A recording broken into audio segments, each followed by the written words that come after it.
বিসমিল্লাহির রহমানির রহিম। ভাই ও বোনেরা, যে যেখান থেকে আমাকে দেখছেন এবং শুনছেন, আপনাদের সবাইকে আমার সালাম, আসসালামু আলাইকুম। আশা করি আপনারা ভালো আছেন, আমিও ভালো আছি। UK property gossip by Tasmina YouTube চ্যানেলের পক্ষ থেকে জানাই শুভেচ্ছা। এইমাত্র একটি খবর আমার চোখে পড়ল, সেটা হলো যে সাবেক এমপি নাইমুর রহমান দুর্জয় গ্রেপ্তার। এই নাইমুর রহমান দুর্জয়কে আপনারা অনেকেই চেনেন। মানিকগঞ্জ 1 আসনের সাবেক সংসদ সদস্য ও বাংলাদেশ ক্রিকেট বোর্ডের সাবেক পরিচালক নাইমুর রহমান দুর্জয়কে ঢাকার লালমাটিয়া এলাকার নিজ বাসা থেকে গ্রেফতার করেছে মানিকগঞ্জ ডিবি পুলিশ। বুধবার 2 জুলাই রাতে বিশেষ অভিযান চালিয়ে তাকে গ্রেপ্তার করা হয়। আইনগত প্রক্রিয়া শেষে বৃহস্পতিবার তাকে আদালতে তোলা হবে বলে জানিয়েছেন সংশ্লিষ্ট কর্তৃপক্ষ। জুলাই আগস্ট বৈষম্য বিরোধী আন্দোলনে হামলার ঘটনায় দুর্জয়ের বিরুদ্ধে মামলা হয়েছে। তার বিরুদ্ধে দুর্নীতি ও আর্থিক অনিয়ম সহ বিভিন্ন অভিযোগে একাধিক মামলা হয়েছে। এর আগে গত 21শে জানুয়ারি দুর্নীতির অভিযোগে ঢাকার লালমাটিয়ায় তার মালিকানাধীন 2523 বর্গফুট আয়তনের একটি ফ্ল্যাট, জমি ও 3টি গাড়ি জব্দের নির্দেশ দেন ঢাকা মহানগর সিনিয়র বিশেষ জজ আদালত। একই সঙ্গে তার নামে থাকা 12টি ব্যাংক হিসাবও জব্দের আদেশ দেওয়া হয়। এই ছিল মোটামুটি নাইমুর রহমান দুর্জয় সম্পর্কে সংবাদপত্রে প্রকাশিত খবর। ভাই বোনেরা, আপনারা জানেন যে মানিকগঞ্জ জেলার ঘিওর উপজেলা এবং দৌলতপুর উপজেলা, এই 2 উপজেলা মিলে মানিকগঞ্জ 1 আসন। এই মানিকগঞ্জ 1 আসনের এই যে এমপি, আওয়ামী লীগের সাবেক সংসদ সদস্য নাইমুর রহমান দুর্জয়, তার প্রচুর প্রভাব ছিল, দাপট ছিল এবং এলাকার মানুষের মুখে এটি বলতে শোনা গেছে যে তার যে আপন মা, তার স্ত্রী, তারপর তার যে চাচাতো ভাইয়েরা, এরা সবাই মিলে, তারাও যেন এমপি ছিল। তাদের পাওয়ারটাও এমন ছিল যে তারাও যেন সংসদ সদস্য। এখানে একটি কথা বলে রাখা ভালো, এই যে আওয়ামী লীগের সংসদ সদস্য নাইমুর রহমান দুর্জয়, তিনি ঘিওর এবং দৌলতপুর এই 2 উপজেলা থেকে সবচেয়ে বেশি অর্থ কামাই করতেন কোন খাত থেকে, এটি আপনাদের কি জানা আছে? আশা করি হয়তো জানা আছে। বালু ব্যবসা থেকে প্রতি বছর হাজার হাজার, লাখ লাখ, কোটি কোটি অর্থ তিনি হাতিয়ে নিতেন, কামাই করে নিতেন, এই শুধু বালু ব্যবসা করে। তিনি এবং তার যারা লোকজন ছিল, তাদেরকে দিয়ে যেখান থেকে বালু কাটানো যাবে না, সেই নদীর ভেতরে বালু কাটার মেশিন লাগিয়ে সমানে বালু তুলত। একদিক দিয়ে বালু তুলত, পরের বর্ষা এলেই দেখা যেত নদী ভাঙনের খেলা। মানুষের নতুন বাড়ি ঘর, মসজিদ, এগুলো ভেঙে তারপর স্কুল, কলেজ, মাদ্রাসা সব নদী গর্ভে বিলীন হয়ে যেত। শুধুমাত্র এই যে যেখানে বালু কাটা যাবে না সেখানে বালুর মেশিন লাগিয়ে বালু কাটার জন্য। এবং এই বালু বাণিজ্য নিয়ে অনেক মারামারি হয়েছে, অনেক কাটাকাটি হয়েছে, অনেক লোক খুন পর্যন্ত হয়েছেন এই নাইমুর রহমান দুর্জয় বাহিনীর হাতে। আওয়ামী লীগের এই সাবেক এমপি নাইমুর রহমান দুর্জয়ের একটি নয়, 2টি নয়, শত শত বদনাম আছে। এমন কোনো খাত নেই।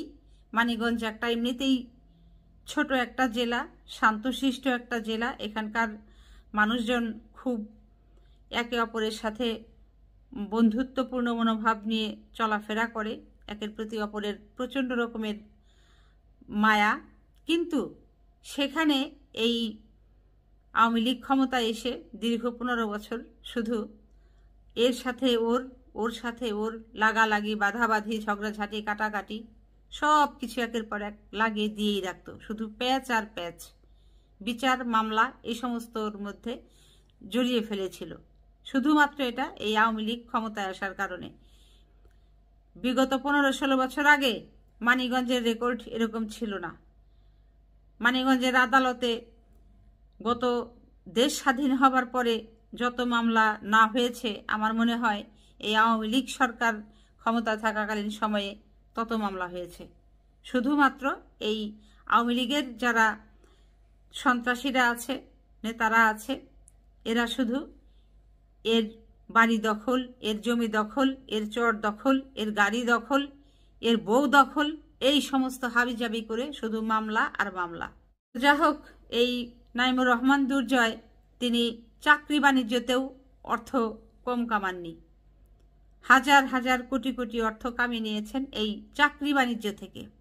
এখন সেটা যদি বলেন আবার কেমন করে, সেটা হচ্ছে এরকম যে এই যে সরকারি স্কুলে যে শিক্ষক নিয়োগ হতো, সেই সরকারি হোক কিংবা আধা সরকারি হোক, সেই শিক্ষক নিয়োগে তিনি ঘুষ নিয়ে তাদেরকে চাকরি দিতেন। শুধু স্কুল কলেজ নয়, বাদ পড়েনি মসজিদ মাদ্রাসাও। এমনকি এই যে ঝাড়ুদারের যে চাকুরি আছে, এই পোস্টে চাকুরি দিতে গেলেও কেউ যদি চাকুরি নিতে চেতেন, তাকেও ঘুষ দিতে হতো এই নাইমুর রহমান দুর্জয়কে। এই নাইমুর রহমান দুর্জয় অনেক সময় তিনি সরাসরি হাতে অর্থ না নিয়ে তার যারা ওই যে বললাম মা, বউ কিংবা চাচাতো ভাই, তার দলের তার কর্মীদের মাধ্যমে এই অর্থটা লেনদেন করতেন। যে কারণে এই যে তার আপাতত 12টি ব্যাংক হিসাব পাওয়া গিয়েছে।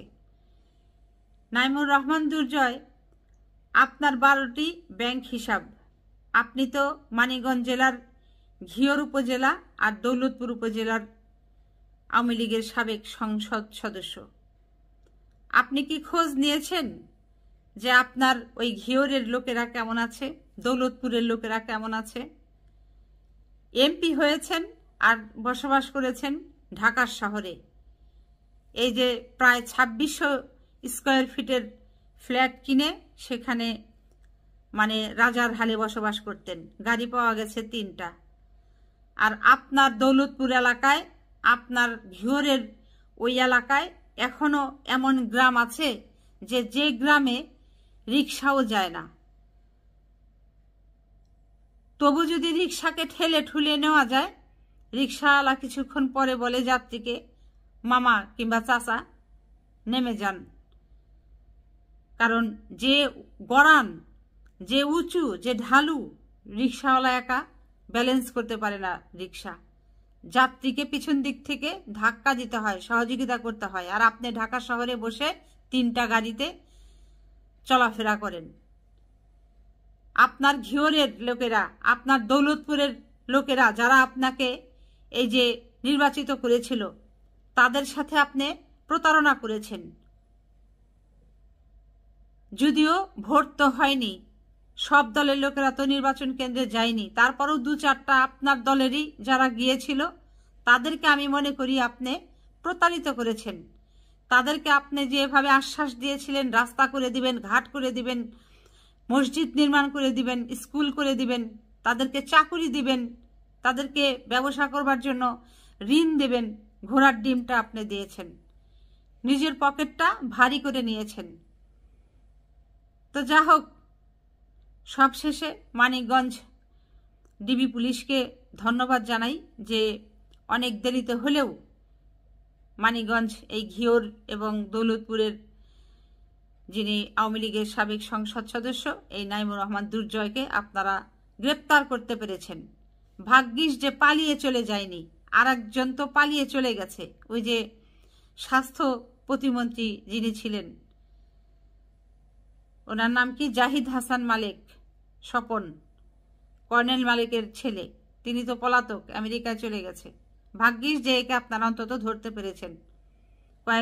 কয়েক মাস আগে ধরলেন এই সিঙ্গারের এমপি মমতাজকে, মানিকগঞ্জ জেলার তিনিও সাবেক আওয়ামী লীগের এমপি, আর এখন ধরলেন এই নাইমুর রহমান দুর্জয়কে।